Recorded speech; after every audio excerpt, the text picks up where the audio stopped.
ધોરણ 5થી લઈને 10 સુધીમાં જે સ્પર્ધાત્મક પરીક્ષા અને શિષ્યવૃત્તિ પરીક્ષા આવે છે એના વિશે માહિતી આપું છું. તો ધોરણ 5માં 2 પરીક્ષા આવે છે. એક પરીક્ષાનું નામ છે જ્ઞાન સેતુ સ્કોલરશિપ, જેને CET પરીક્ષા પણ કહેવાય છે. બીજી પરીક્ષા છે જવાહર નવોદય, જે ધોરણ 5ના વિદ્યાર્થી આપી શકે છે. એના પછી ધોરણ 6માં એક PSE કરીને પરીક્ષા આવે છે, પ્રાઇમરી સ્કોલરશિપ એક્ઝામ. એમાં પણ કંઈક 1000 રૂપિયા જેવી શિષ્યવૃત્તિ મળે છે. એના પછી ધોરણ 7માં કોઈ નથી. ધોરણ 8માં 2 પરીક્ષા આવે છે. ધોરણ 8ની 2 પરીક્ષાના નામ છે એક CGMS, જેને જ્ઞાન સાધના કહેવાય છે, અને બીજી છે NMMS. આ 2 પરીક્ષા ધોરણ 8 વાળા માટે હોય છે.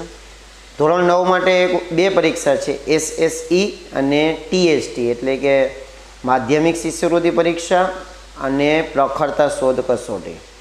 અને ધોરણ 10માં એક પરીક્ષા આવતી હતી પહેલાં, પણ છેલ્લા 3-4 વર્ષથી હવે આ પરીક્ષા લેવાતી નથી ગુજરાતમાં. NTSE, national talent search exam, બરાબર.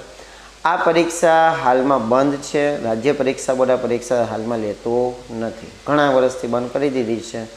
પણ જો ગુજરાતની પબ્લિક ડિમાન્ડ કરે તો ફરીવાર શરૂ કરી શકે છે. તો એના માટે રાજ્ય પરીક્ષા બોર્ડની ગાંધીનગરની જે વેબસાઇટ છે એમાંથી તમે હેલ્પલાઇન નંબર ઉપર ફોન કરીને ઇન્ક્વાયરી કરી શકો છો કે શા માટે બંધ કરી છે, શા કારણથી બંધ કરી છે. તો એ તમને યોગ્ય જે જવાબ હશે એ તમને આપશે. તો આ હતી ધોરણ 5થી લઈને ધોરણ 10 સુધીમાં જે પરીક્ષા હોય છે એના વિશેની માહિતી. વિડીયો કેવો લાગ્યો કમેન્ટ કરીને જરૂર જણાવજો. સારો લાગ્યો તો લાઈક કરો, શેર કરો, વિડીયોને સેવ કરો અને આપણા પેજને ફોલો કરો અવનવી માહિતી માટે. Thank you.